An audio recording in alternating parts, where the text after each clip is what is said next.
కేంద్ర ఆర్థిక శాఖ మంత్రి నిర్మలా సీతారామన్ ప్రవేశపెట్టిన బడ్జెట్ ఇది పూర్తిగా ఢిల్లీ బీహార్ ఎన్నికల బడ్జెట్.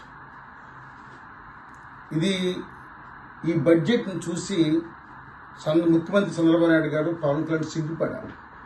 ఎందుకంటే ఈరోజు దేశంలో నరేంద్ర మోడీ ప్రధానమంత్రిగా ఉన్నారంటే దానికి ఇద్దరు కారణం. ఒకరు చంద్రబాబు నాయుడు, ఒకరు నితీష్ కుమార్. నితీష్ కుమార్కి మేలు జరిగింది. ఎందుకంటే విమానాశ్రయానికి మెరుగులు కానీ, గ్రీన్ ఫీల్డ్ ఎయిర్పోర్ట్ కానీ, ఇంకా అనేక విషయాలు వాళ్ళు ఇచ్చారు. బీహార్ చాలా ప్రకటించారు. కానీ ఈ రాష్ట్రానికి ఏం ప్రకటించారు? వేతన జీవులకి, మధ్యతరగతి వాళ్ళకి ఇన్కమ్ ట్యాక్స్ తగ్గించి ఏదో మేలు చేశారని చెప్తున్నారు పెంచి. కానీ వస్తు వినియోగంలో పెట్రోల్, డీజిల్ ధరలు ఈరోజు ఏం తగ్గించారు? ఆ ట్యాక్స్ అలాగే ఉంచారు కదా.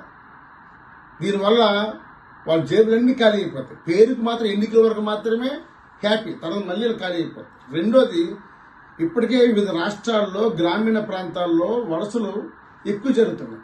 అంటే గ్రామీణ ఉపాధి హామీ చట్టాన్ని పటిష్టం చేయవలసింది పోయి దాన్ని ఎత్తివేయడానికి నిధులే కేటాయించలేదు.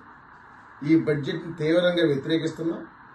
ఆంధ్రప్రదేశ్ రాష్ట్రాన్ని కాపాడాలని, ఈ రాష్ట్రానికి నిధులు ఇవ్వాలని మేము కోరుతున్నాం.